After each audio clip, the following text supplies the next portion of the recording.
আমার বিজ্ঞ আলোচকবৃন্দ, বিশেষ করে বামপন্থী গণতান্ত্রিক সংগ্রামের সাথে যারা নিবেদিত প্রাণ, তারা নিশ্চয়ই পড়েছেন অন কন্ট্রাডিকশন প্রবন্ধ, যেখানে বারবার বলা হয়েছে মানবদেহে যেমন বিভিন্ন রোগ ব্যাধি উপসর্গ থাকে, তার ভিতরে প্রধান কোনটি সেটা বেছে নিতে হয়।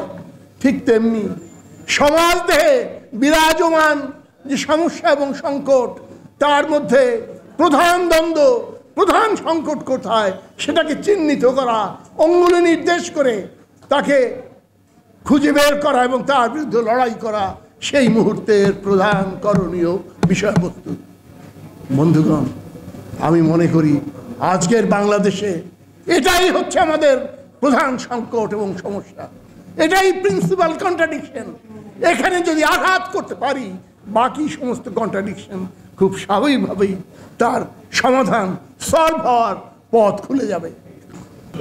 14 সালে সুরেন্দ্রনাথ সিংয়ের আগমনের মধ্য দিয়ে শুরু হয় এদেশের রাজনৈতিক ব্যবস্থায় প্রত্যক্ষভাবে হস্তক্ষেপ করা, নির্বাচনে প্রত্যক্ষভাবে হস্তক্ষেপ করার একটা পর্যায়ে।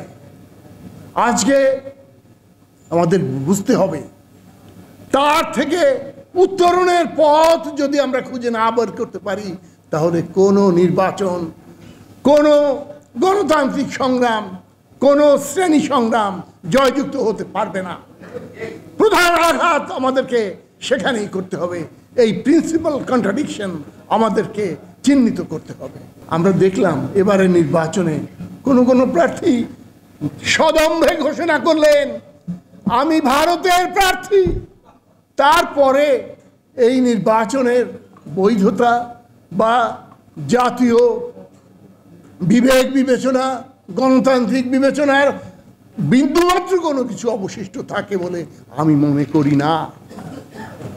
আজকে তাই আমার বিজ্ঞ সহকর্মী, রাজনৈতিক নেতৃবৃন্দ, তাদের কাছে আমার সবিনয়ে নিবেদন এইটুকু, আমরা আগামী আন্দোলনে এই প্রিন্সিপাল কন্ট্রাডিকশনকে আঘাত করা, তীব্র আঘাত করে বাকি সমস্ত কন্ট্রাডিকশনকে সলভ করতে হবে।